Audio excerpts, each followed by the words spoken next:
Hey everyone, I got a Facebook message from Mike Palmer the other day. He was covering the Australian Nationals semi-final and said that this team Outbreak Mountain were running Hex offense. I had a look at the game a few days later and saw he was correct. You can see here the setup is unmistakable when the disc is on the sideline. We have Outbreak on O. It'll work out of that horizontal. Schrader elevates. Initially the commentator thinks it's some kind of horizontal stack. However, you can see them maintain their shape even as they get close to the end zone. Here's another static disc and another clear setup. 2 backs, a hat, 2 wings and 2 forwards. This is a W of all things. A weird looking offense.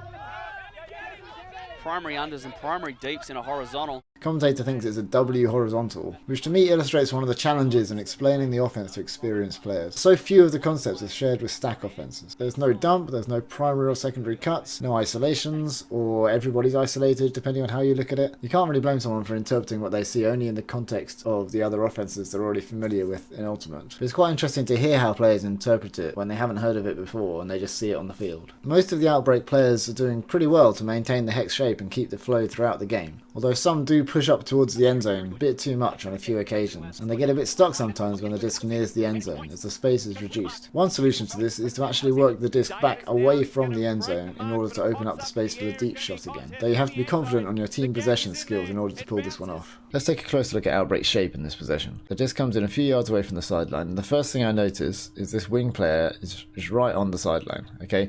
You never need to be that close to the sideline in Hex. So ideally, I'd bring this wing player in a few yards to give him a bit more space to work with. This would then push the hat player a bit further across, so the hat player would have to start around here. And you can see this then matches up with where the back player is set up. You want this angle here between the wing and the back to be 120 degrees.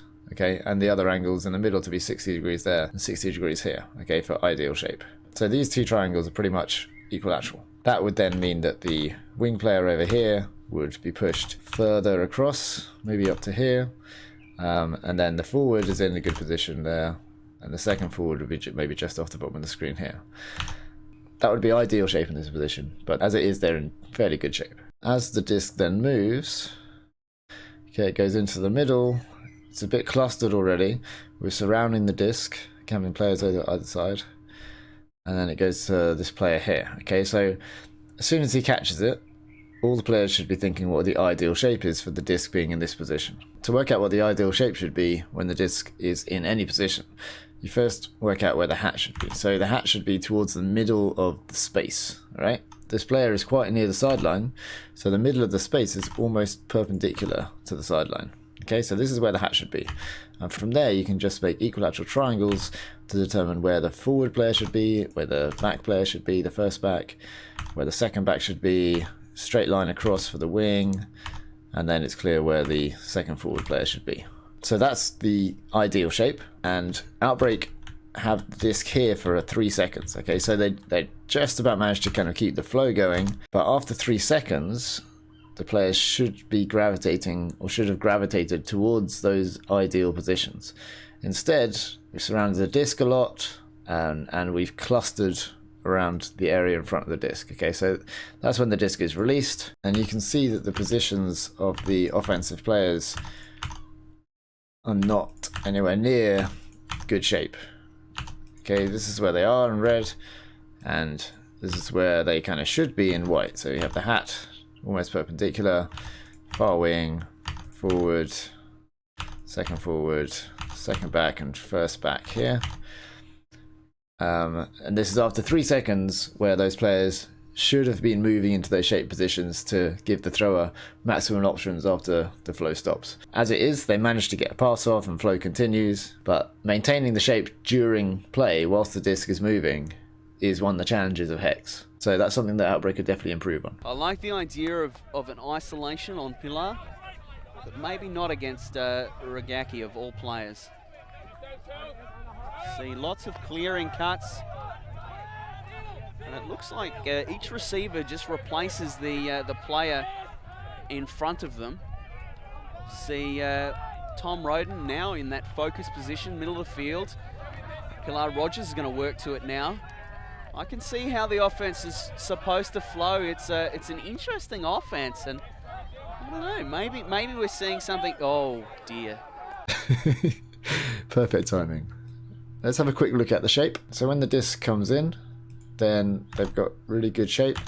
First back's got the disc, you got another back there, you got the wing over on the side, the hat here, the wing on the far side, and then your two forwards. Okay, so it's not absolutely perfect, but it's very good. Then as the disc moves, let's have a look at when Pilar Rogers gets it over here, because he holds it for about 3 seconds. Alright, the shape at this point isn't too bad. You know, they've got a triangle going on here.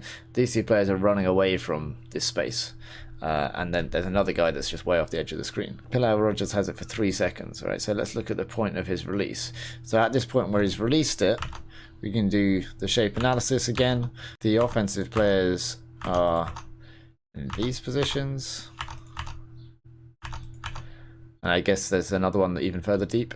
But the ideal shape positions, the disc is on the line, so the middle of the space is actually perpendicular to the sideline. So this is where the hat should be. The far wing should be over here, first back, second back, first forward, second forward. If all the players had been moving towards those positions, then they would have a lot more options right now and they'd be able to initiate the flow a lot easier. As it is, the disc moves across and then gets passed straight back to Pilar Rogers. At this point there's not many options. We just have the 2 players near the disc and then 1 player coming back towards. And you can see all those players are used in the next couple of passes. The disc goes back to Pilar Rogers, and then he has this player nearby who he can hit. And we're back on the sideline again. But again, our shape is deformed with too many players being downfield. When the disc comes off the line, then suddenly the players are in much better shape. Okay, it's still not ideal, but it is much better than it is when the disc is on the sideline. He's going to look low.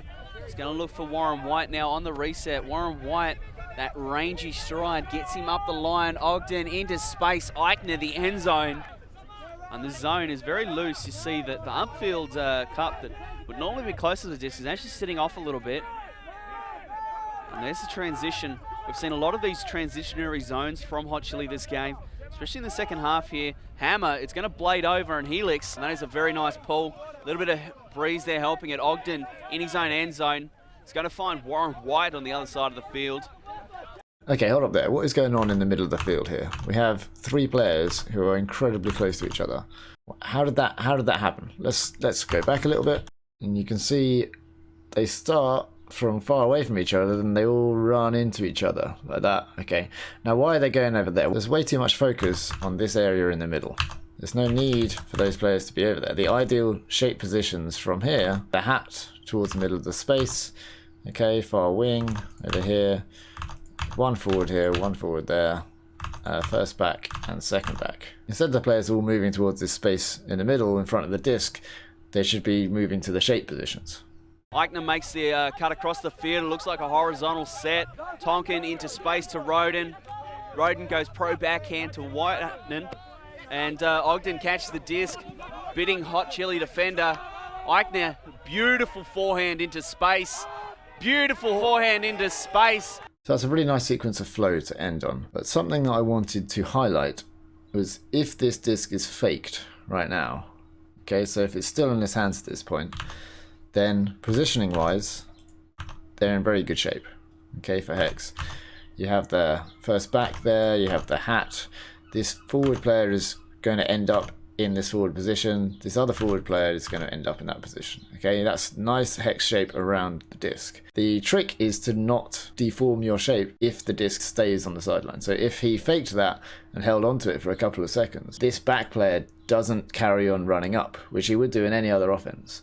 And the hat player maintains their position there as well, just to keep this shape behind the disc. If you have an end zone transition, then obviously this doesn't apply. But if you're just playing hex throughout the point, then be aware that this is where the shape most often deforms, when the disc is on the sideline for more than a second, and all the players will end up pushing downfield a little bit more than they should. I went through this game live with the Outbreak Mountain team, streaming through YouTube. They were adding comments in the chat, and I was responding to their questions and asking them questions about how they train Hex and how long they've been playing it. I put the full video of that initial analysis up onto YouTube, so if you're interested, then check it out. Analysing the game live was a really interesting and fun way to do it, so I hope to do that a lot more in the very near future. Until then, make sure you're subscribed so you hear about the videos as they come out, and I'll see you soon.